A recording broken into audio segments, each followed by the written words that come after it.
Sim Update 15 Beta has now been released. Now, the important word here is that it is a beta.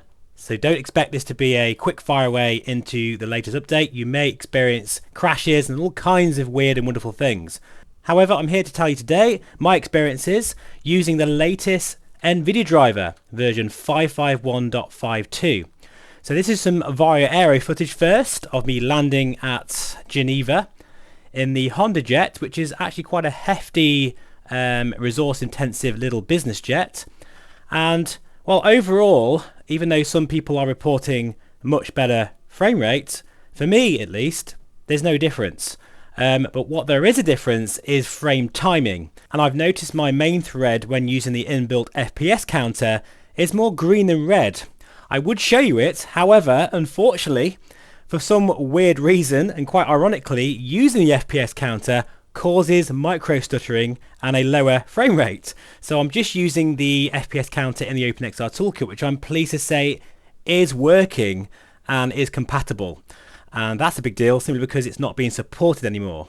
So you may think, why is my FPS so high? Well, simply put, I am using a RTX 4090, and my settings videos, which I've posted many times now for different VR headsets, well, they work for me really well. Here's my Nvidia settings. As you can see here, I only change texture quality to performance and prefer maximum performance. Everything else is exactly the same.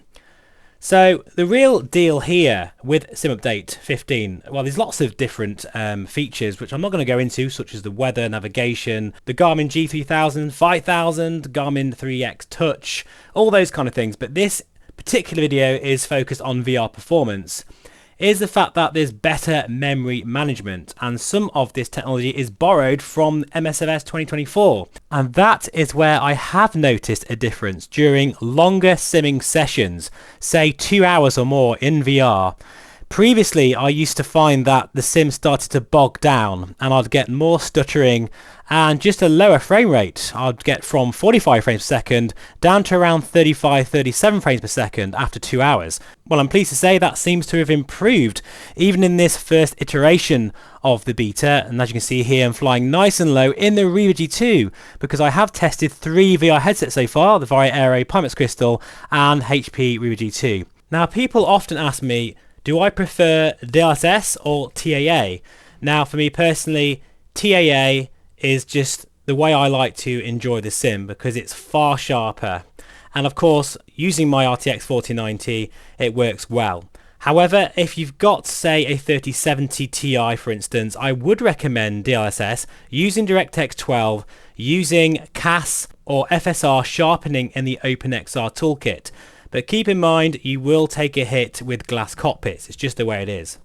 And in terms of micro stuttering, I do feel people are getting a bit confused by this, simply because unless you're running half the refresh rate of your headset and hitting that number regular, like I am here, or you're using motion projection, or you're hitting native frames per second, which is much harder, you will always see micro stuttering, especially when turning close to the ground. That's just the way it is, folks. So if you're looking at trying to resolve that, and I've seen so many posts in forums and Facebook groups, it's just not going to happen, I'm afraid, guys. You just need more horsepower, or the best thing to do is to lower those settings. So overall, I think things are looking quite good with Sim Update 15 Beta. I would recommend, as I say, for you to only try this if you're willing to report bugs, but so far everything is very stable. Please do let me know in the comments below what are your experiences, and as always, thank you so much for watching. I'll see you again very soon. Bye bye for now.